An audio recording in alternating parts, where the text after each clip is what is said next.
Hey guys, Robbie here from CrossFit South Bend. Today we're going to try to answer the question, should you count your carbs? So the answer to this question, like the answer to almost any question that we try to answer here on Wellness Wednesday, is of course, it depends. It depends on your context, it depends on what goals you're trying to achieve, but today we're going to try to give you a sense of what goals might lead to different ways of counting your carbs and what goals might not involve counting your carbs at all. So, should you count your carbs? So, again, going to depend very much on your goals and your context. Let's go through a few goals and context to see where it might matter. So, if you're someone who is overweight, and especially if you're someone who's severely overweight, counting your carbs can be very, very, very important. It's going to help regulate blood sugar. It's going to help improve satiety, i.e., that feeling of fullness if you restrict your carbs.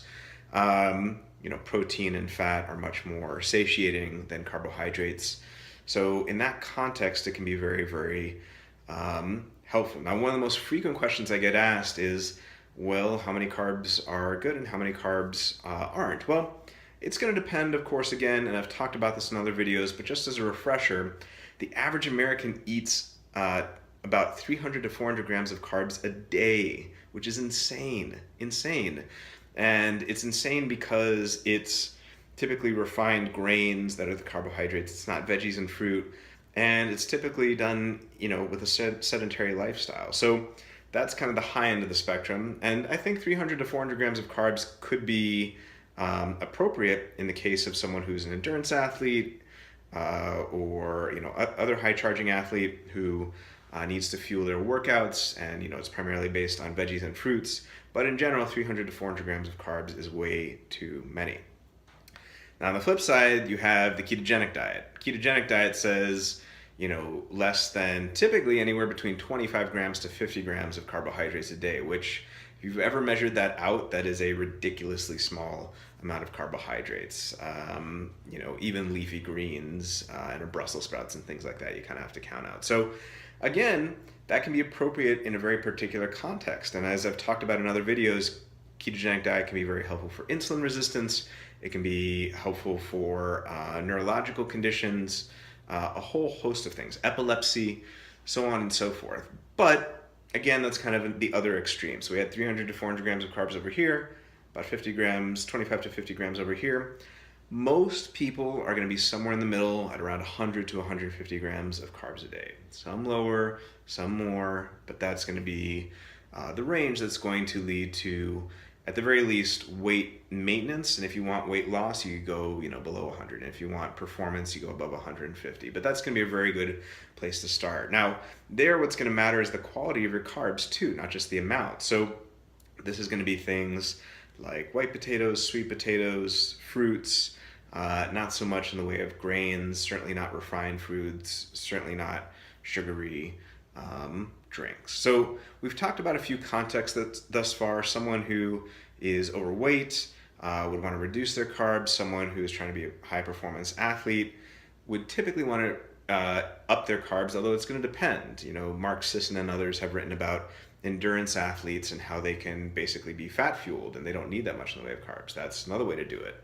But for certain sports like Brazilian Jiu-Jitsu or CrossFit, carb intake will need to go up, and the ketogenic diet where you have a super low carb intake. So those are all different contexts in which you might count your carbs. What are some contexts in which you wouldn't count your carbs? So I think to me there are a couple contexts, and so one would be initially when you're just starting out with real whole food.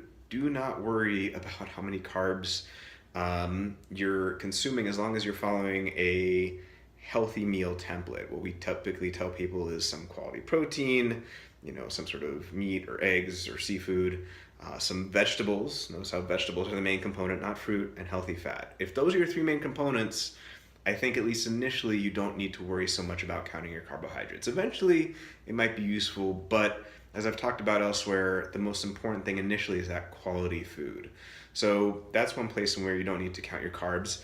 Another place is with any, non-starchy carbs for the most part. So you don't really need to count your non-starchy carbohydrates, your things like your kale, your spinach, Brussels sprouts, depending on if you're ketogenic or not, can get a little bit iffy, but generally any greens for the most part. Now, if you're talking about plantains or sweet potatoes or white potatoes, it may be useful to count those depending on your goal, and those are really the things that count towards your carb count in addition to fruits.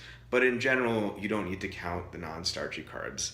And then lastly, one other context to talk about that might be helpful is this idea of the difference between net carbs and total carbs. So total carbs are the total carbs in a food, obviously, and then net carbs are the amount of carbs in the food minus the fiber. So in the case of something like Brussels sprouts, there are technically a decent amount of carbs in those, but it has a lot of fiber, so it technically doesn't have that many carbs. So when you have a food with more fiber than sugar, generally I would say you don't need to count so much with the carbs. It doesn't make that much of a difference. All right, guys, thanks so much for tuning in. We'll see you next time.